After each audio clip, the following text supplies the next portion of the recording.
Hello guys, in this video, I will show you how to connect DroidCam to your PC in 2026.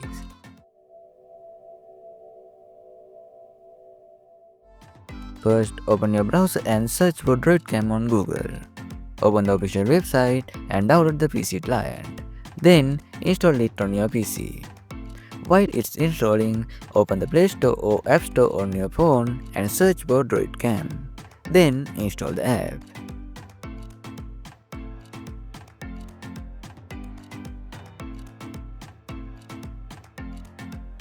Once the installation is done, open DroidCam on your PC and then open the app on your mobile phone.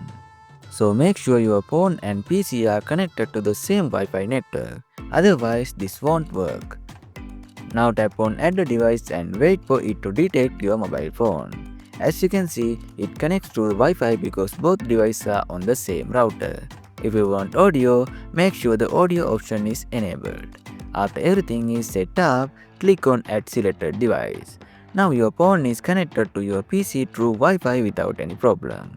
Subscribe for more videos and I will see you in the next one. Thanks for watching.